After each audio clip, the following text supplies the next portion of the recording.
Okay, yeah. Ooh, it's on. Hello, friends. I got my microphone right here. Tap, tap, tap. I'm going to set it down there and hope that you can hear me well enough instead of the handheld version. It's right behind Jesus. So let me know how the sound is, please, if you would.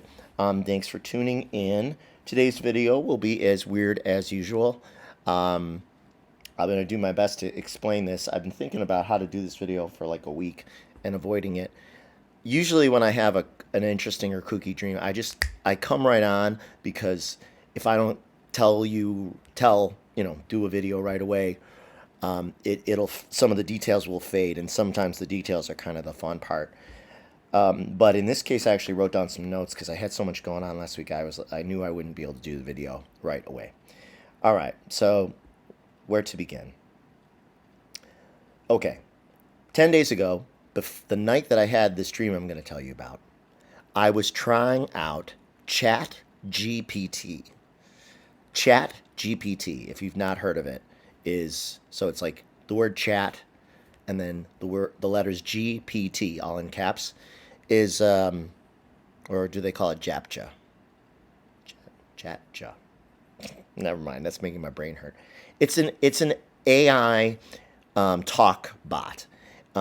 You can look it up. Just type in Chat GPT into your web browser, and it'll come up, and it's free to use.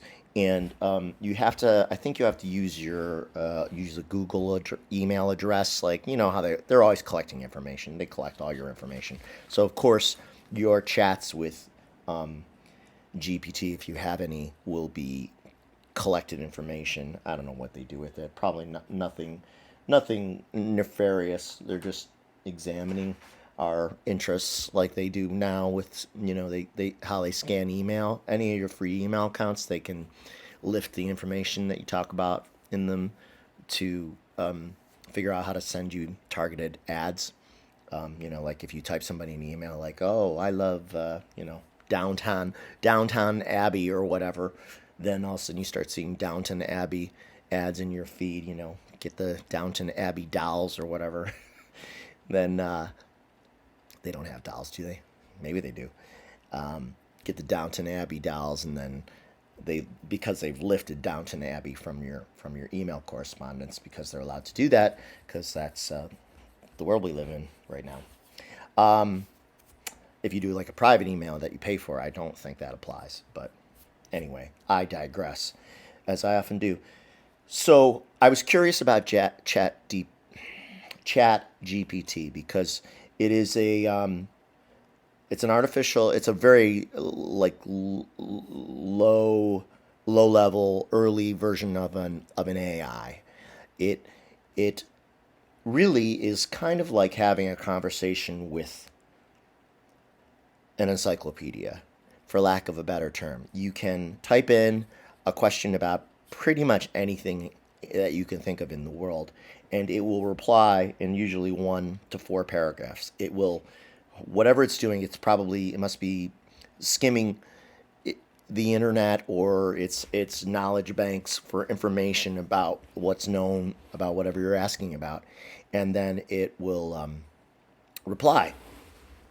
But it replies to you. Sorry, I gotta get my phone because I got some info on here I gotta share. It replies to you as if you're having a conversation.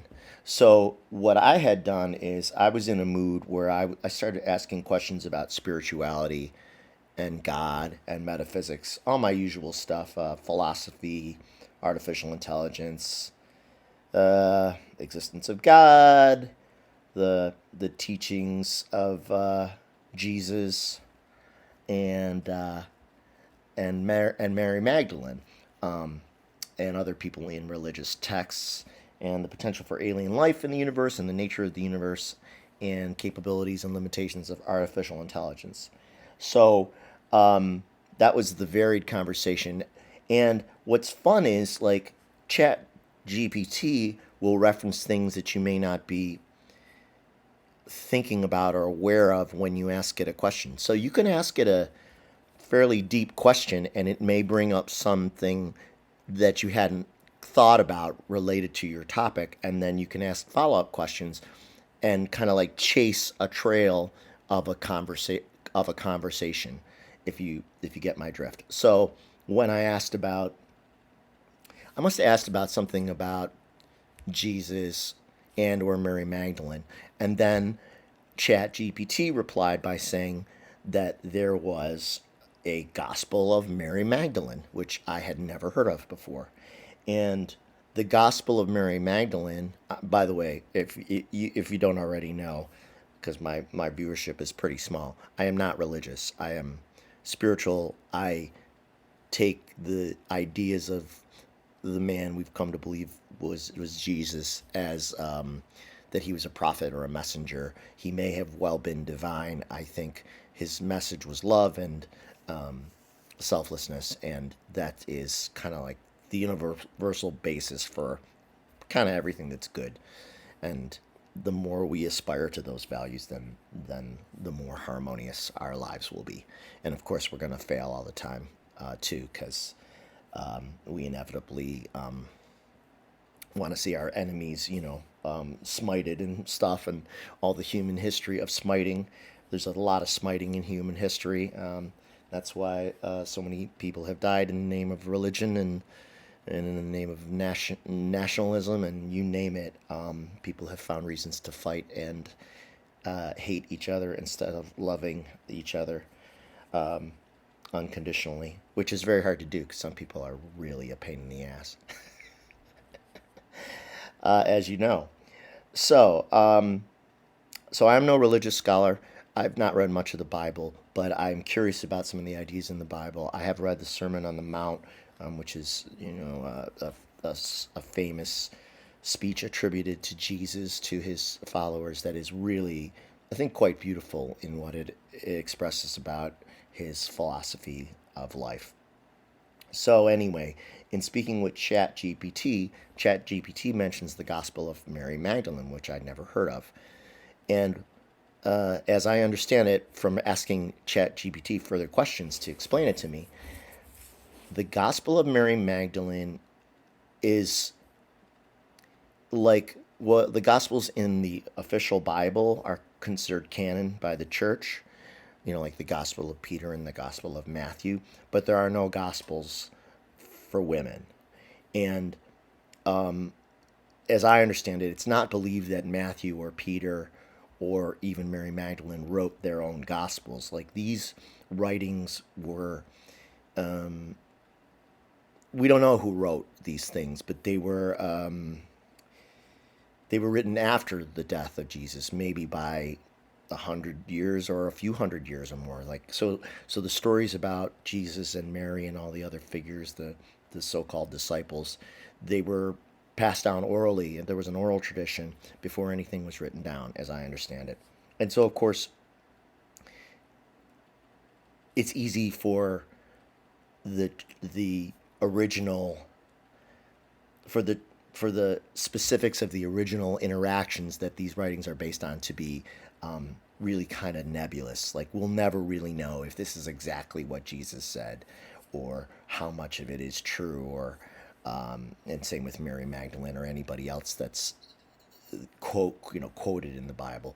But the essence of their ideas, I guess, is represented in these Gospels. So anyway, there are some non-canonical Gospels. I did not know anything about this, and they were written by the Gnostics, who I also have heard of but don't know much about. The Gnostics, and it's spelled Gnostics. You can ask ChatGPT about them, like tell me about the Gnostics, or anything. And as I understand it from ChatGPT explaining it, they were people who believed in the teachings of Jesus, but they didn't identify with the emergence of Christianity. Like they didn't, the way Christianity began to become codified into what became the New Testament, they were not, they had slightly different beliefs. And in the Gospel of Mary, there are stories about interactions between her and Jesus. And the Gospel of Mary is very short, and much of it is missing. Bits of it were discovered, I guess, in the 1900s, late 1900s, and it wasn't published until sometime in the mid 1900s. sorry, it was discovered in the late 1800s and it wasn't published until the mid late 1900s. And pardon me. Um, so and half of it is missing. So I don't know. It's like 18 or 20 pages originally, and half is gone. So what is in there is a conversation between, well, a vision that Mary Magdalene claims that she had of Jesus after his death, but before his ascension, I believe. And then also another conversation between Jesus and his followers where they ask him questions, and he gives replies to their questions about the nature of life, reality, stuff like that. So I read most of the Gospel of Mary already. I thought it was pretty interesting.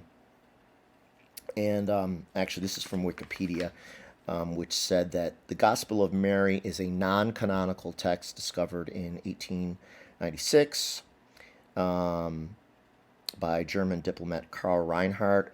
Although the work is popularly known as the Gospel of Mary, it is not classed as a gospel by some scholars who restrict the term gospel to texts primarily focused on recounting the teachings and or activities of Jesus during his adult life. So I'm going to reference some of my own notes here about this if you're interested. So in the Gospel of Mary, Mary is with some other disciples sometime after the death of Jesus, but perhaps before his ascension, as I mentioned. And as they discuss going out into the world to further preach the teachings of Jesus. That's what's discussed. And Mary tells the others about a vision of Jesus that she had that very day, and she saw him, according to the Gospel of Mary, the way a psychic would. It's a vision, and he tells her that she can see him because she has no fear of him in that form, which I thought was interesting because it kind of fits with the spiritualist community, where we believe that some folks can actually see and interact with spirits, as my brother has, and the other popular psychics that you probably watch if you're watching my channel. And one of the interesting things about when Mary recounts what Jesus has told her in this vision, Andrew and Peter, who were a few of the disciples, they and Peter wrote one of the Gospels, and they were brothers. They doubt her story. They cast some shade on her, and it seems like they may be jealous because the fact that she's had a vision and a communication with Jesus after his death, and they haven't, implies that she has a more intimate understanding of Jesus' teachings than perhaps they do, and that Jesus trusts her more, possibly. And so, yeah, that's part of my notes here too. Yeah, per the Gospel of Mary, she may have more fully understood the teaching of Jesus. So when Peter and Andrew cast doubt on her, it's Matthew, who also has the Gospel of Matthew in the New Testament, and he was also known as Levi, I guess. He had multiple names. He stuck up for Mary and said that Jesus may have loved and trusted her more than them because she had greater insight. And then Matthew accused Peter of being hot-headed, and perhaps that he was even treating her the way what's the phrase they use? The way like the non-believers would. Oh, what is that? I missed it. Anyway, what Matthew says is that you're treating Mary the same way as the people who persecute us treat Mary and treat us. So this is of no use. So he sticks up for her, and Mary also tells the disciples not to be afraid to go into the world to spread the word of Jesus, even though some of them feared that they would meet the same fate that he did, that they would be persecuted. And then, quite ironically, some years later, Matthew himself was martyred and killed by the king of Persia, or possibly another regional king who told him he had to reject the teachings of Jesus and worship that king's God instead. So that's a very brief sort of bit about the Gospel of Mary. There's a lot more to it, and I did download some stuff from the internet that a religious scholar had written about. But the point I wanted to make really was that it is entirely possible that Mary, pardon me, allergies always so itchy. It's possible that Mary was more of a disciple than a lover or prostitute, or the ways that she's been portrayed for centuries. And it may have even, the denigration of Mary may have even started among the other so-called apostles, like Andrew and Peter, because perhaps out of jealousy. So I just thought that was fascinating, and I kept chasing ChatGPT for more information. And I got all these pages downloaded about the Gospel of Mary, but that's not really entirely what this video is meant to be about. What happened was, though, as a result of my reading and conversation with ChatGPT, then I had a dream. And it wasn't specifically about Mary, but it was about the pursuit of knowledge. And my feeling about the dream is that I had it because, in sort of seeking out as much of the truth as can be known about Mary from the limited information that we have, that I was, that this was like, the dream seemed to be acknowledging that this was a good pursuit. It was a noble pursuit to pursue the truth no matter where it leads. And that is always the path to wisdom. That the ignorance, living in ignorance, is, while it may be bliss in some respects, it's the better path is pursuing the truth wherever it leads. And if that means that we are in a period where there's going to be some sort of revisionist history, and Mary will at some point be properly recognized as being more of a supporter and possibly even disciple of Jesus as the rest of the men were, then that may be the consequence, and we people who follow, who are deeply Christian, may have to at some point reconcile with that, and allow their ideas about patriarchal rule to be adjusted a little. I didn't express that well, but I hope you know what I mean. Anyway, so let me tell you about the dream. All right, so so I had a dream about knowledge, learning, and growth, and the foundation. So keep that in mind, the foundation. At the beginning of the dream, I was in a large, epically tall building, and excuse me, I realized that it was some kind of institution of learning with many, many levels, like maybe hundreds of levels in this building. And in the beginner classrooms, that's where it started, kind of on the ground floor. They were teaching basic math to a group of children up front, and I was older. I don't know how old I was, but I wasn't a child. And some of us older students were in the back, and we were wondering why we were there in the same room, because we already knew basic math. But then a second teacher came in who was specifically just for us to provide more advanced studies. And the after-school programs were of note because there were clubs which you could get into, but only by level of aptitude. The clubs were accessible by the height of the floors in the building, and I was perusing the after-school clubs going higher up into the building. So I must have been it was kind of like I was leveling up my knowledge over time. And right, the clubs were related to accumulated knowledge, is what I wrote here. And I noticed that each club, the higher up you went into the building, the fewer members each club had, because the knowledge became more sacred as you got closer to the top.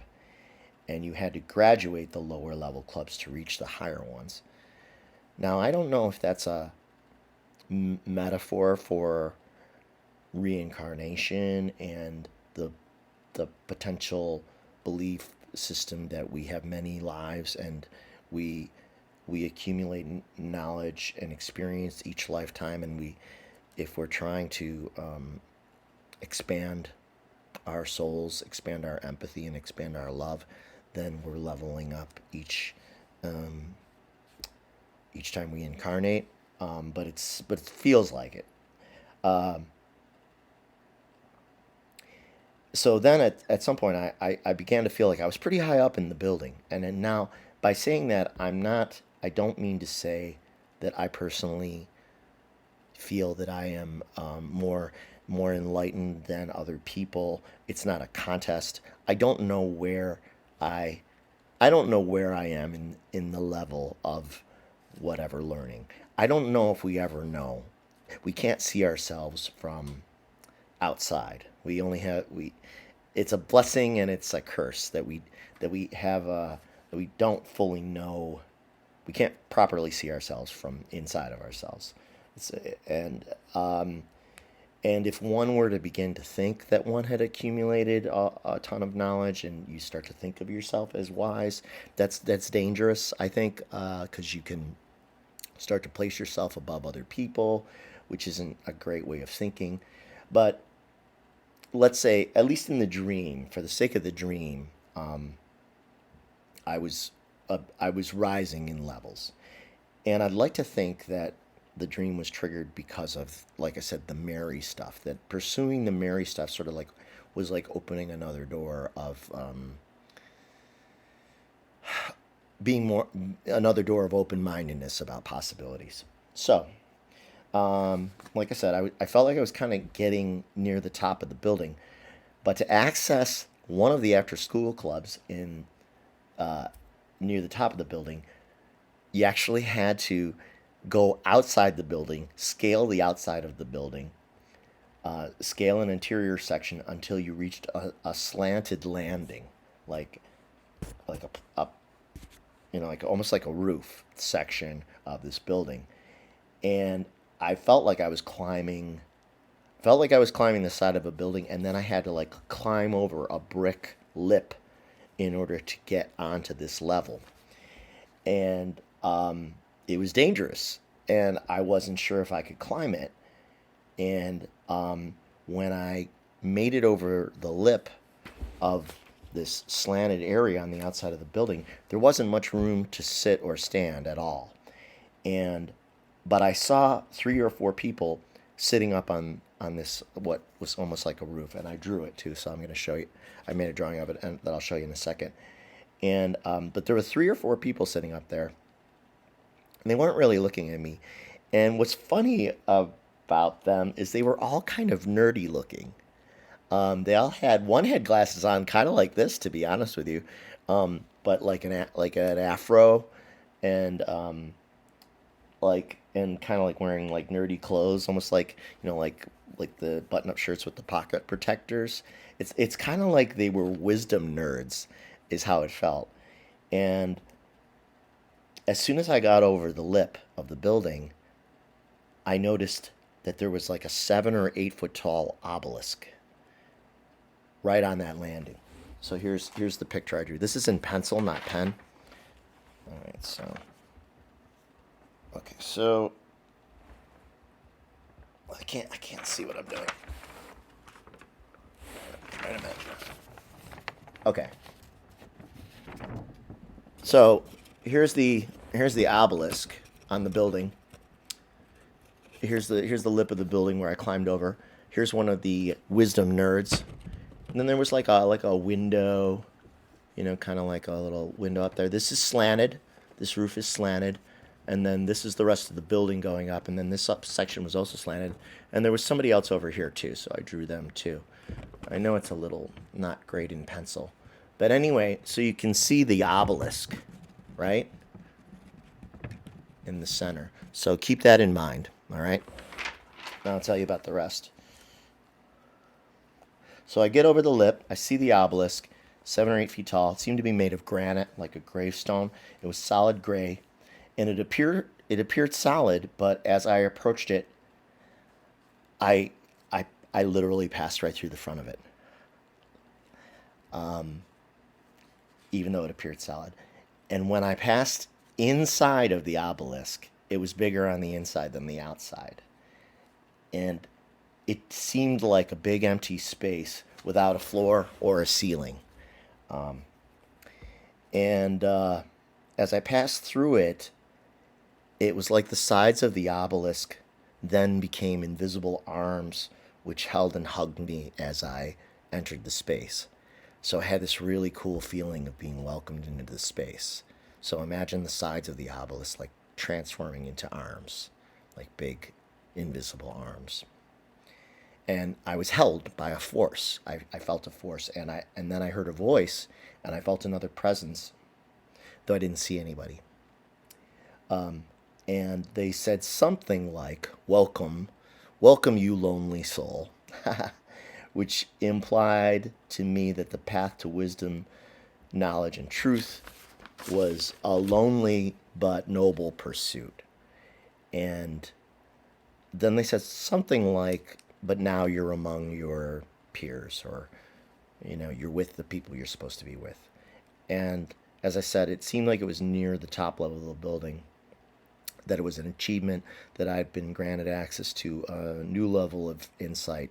But yeah, maybe it was a bit lonely there with the wisdom nerds. And then they said, and I heard this just so clearly, "Welcome to the foundation. Welcome to the foundation." And it really struck me. And again, it felt like it was acknowledging my pursuit of sacred knowledge. And it felt like it was triggered by reading about the Gospel of Mary Magdalene. And then I thought later that a foundation, like this was high up in the building on the outside, but a foundation is often the basement of a building. When you're doing a new construction, you dig down into the ground and you pour the concrete foundation and you build the building on top of it. So ironically, I had seemingly reached this high level of knowledge, but yet they called it the foundation. So maybe it was just like another beginning, if you get my drift. We don't know how much there is to know beyond here, and maybe the wisest person on earth is still a child in the greater sphere of reality. So I reflected on that, but just the foundation, it just I'd really, I don't know, there's something about it. It just felt so solid, like an achievement. And that's when I woke up. So and I haven't had a dream like that since this dream 10 days ago. I've had a lot of dreams, but more interpersonal and family related dreams than this kind of thing. So be definitely interested in your thoughts about the foundation. That was pretty neat. And there's a lot more to say about Mary, but this video is almost a half an hour long already. So, and I am not a scholar. I'm not a religious scholar, so I'm a little hesitant to go into it. But there were some interesting passages in the Gospel of Mary when people were asking Jesus about the nature of reality. So I'll read you just a couple things. So someone is asking him about the nature of matter and does it survive death. And it says in the Gospel of Mary, the Savior answered, "All of nature with its forms and creatures exist together and are interwoven with each other," which is a kind of Eastern way of looking at reality. "They will be resolved back, however, to their proper origin, for the compositions of matter return to the original roots of their nature. Those who have ears, let them hear this." Then Peter said to him, there's Peter again, since you have explained everything to us, tell us one more thing. What is the sin of this world? The Savior replied, sin as such does not exist. You only bring it into manifestation when you act in ways that are adulterous in nature. It is for this very reason that the good, with a capital G, has come among you, pursuing its own essence within nature in order to reunite everything to its origin. Then he continued, this is also the reason for sickness and death, because you embrace what deceives you. Consider these matters then with your spiritual intellect. Attachment to matter, so attachment to this world, gives birth to passion without an image of itself, because it is drawn from that which is contrary to its higher nature.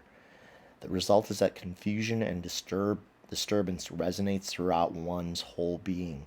It is for this reason that I've told you to find contentment at the level of the heart. And if you are discouraged, take heart in the presence of the image of your true nature. Those with ears, let them hear this. Having said this, the Blessed One, there's more. Okay, what else? So it's a spiritual conversation between the master and his students. And then the religious scholar whose page I was reading this on had some of her own comments about it.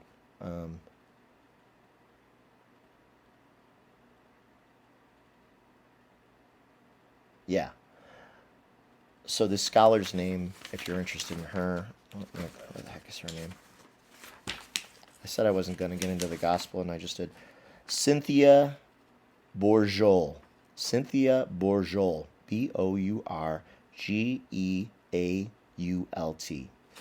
And her examination of the text, part of it, the part I just read, she said that as the manuscript on page 7 opens, a student is clearly asking Jesus a question about the permanence of matter, and Jesus responds with a brief but remarkable metaphysical statement, something that occurs nowhere in the canonical Gospels, so the mainstream Bible, and offers a fascinating glimpse into theoretical knowledge on the theoretical knowledge on which his practical wisdom rests. The student's question is probably not theoretical. It follows directly from the resurrection appearance itself, with all its inherent paradoxes and consternation. Is Jesus really there? Is this material body in which he stands before them a solid reality, or merely a veil that will soon dissolve? Jesus responds by affirming strongly that the origin of nature, i.e. the material world, does not lie within this earthly plane. What we take for solid reality is a mixed realm in which everything is interwoven, which is a statement from contemporary physicists which is a statement that contemporary physicists and metaphysicians would heartily applaud. At the end of their physical term, the forms of matter return to the original roots of their nature. But by this we will learn shortly he does not mean they dissolve into their component atoms. Instead, they return to an original template or image whose place is arising in another realm. I don't know, I find that really interesting. And then Peter asks about sin, which is ironic because Peter may have sinned against Mary when he accused her of lying about the vision she had of Jesus, and Matthew defended her. And so Peter is wondering whose fault is it that suffering and evil came into the world? Who's to blame? And Jesus rejects the question by saying sin as such does not exist. And so Cynthia Bourgeault writes that Jesus' answer, would initially seem to place him solidly within what we would nowadays identify as an Eastern rather than a Western mindset. Not sin, but ignorance of one's true nature is to blame for the sufferings of the world. But we must listen carefully to where he is headed in his comment. He does not go on to state that sin is therefore an illusion, the typical Eastern thought progression. To the contrary, he affirms that sin indeed comes into existence, That is, it becomes objectively real when one acts in ways that are adulterous in nature. Hey, Shay. Shay's right here. And within his particular frame of reference, acting in ways that are adulterous in nature will prove to have a very specific meaning. It signifies a failure to stay in alignment with origin, with the mysterious root of one's nature that he has already alluded to, which, while arising beyond this realm, seeks its expression here. Let's see.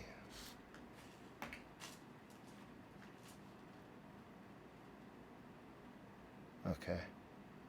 I'll read the rest of this, yeah. He quickly assures his students that the world is valuable and precious. Indeed, this is the very reason the good, with a capital G, has come among them in the first place, pursuing its own essence within nature, i.e., within this transitory realm, in order to reunite everything to its origin. There is important integrative work to be done here, but it all depends on keeping a right alignment along what wisdom traditionally typically refers to as the vertical axis, the invisible spiritual continuum that joins the realms together. But you must realize that Earth on. Oh, then she quotes. Then she says, nearly 16 centuries later, the German mystic Jacob Bohm would express this cosmological insight with poetic precision and beauty when he said, you must realize that Earth unfolds its properties and powers in union with heaven aloft above us, and there is one heart, one being, one will, one God, all in all. When the realms are in spontaneous resonance, one heart, one being, one will, all in all, the music of the spheres bursts forth. When they are not, disease and disharmony inevitably ensue. As he quickly points out, again, with a contemporary feeling to the teaching, confusion and disturbance resonate throughout one's whole being, and sickness and death are the inevitable result. So the remedy Jesus sets forth is to find contentment at the level of the heart, in the presence of the image of your true nature. And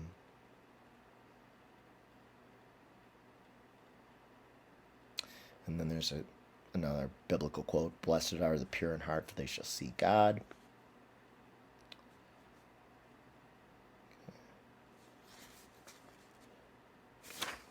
I mean, there's a lot here that I copied down, but I can't find it right now. But what I wanted to end with is there's another section that reminds us that what Jesus said about the heart is that one can know the whole of God through one's own heart. That within every human heart, we have the ability to know God, or whatever your preferred word is for the creator or the creative force behind all things. In my belief system, that may not be your belief system, but I believe there is some kind of creator. What that creator is and the exact nature of that creator, I won't claim to know. But Jesus, let's see, yeah, is it there? No, it's not there. But the essence of it again is that you can know the creator through your own heart. And I think that's where intuition comes in, when we're most in alignment with ourselves, when we pay attention to our intuition. I think that sometimes can be a form of communication with the other side to help us to kind of get back on track if we're feeling out of sorts, or out of a bit lost in day-to-day life. And that I think that too is where maybe the church would have wanted to not embrace the gospel of Mary Magdalene, because it's espousing an idea that I believe comes about with Martin Luther, where Protestantism was about breaking away from the belief that you had to go to church to know God, and that God is doled out by the church. Like they tell you what the Bible means instead of you reading it for yourself and coming up with your own ideas about what it means. And I'm not endorsing the Bible, but I mean it's the same idea that Jesus seemed to be saying that you don't need to rely on any other intermediary to tell you what is good and right and spiritual, that you know it in your own heart. But if people really took that to heart, it would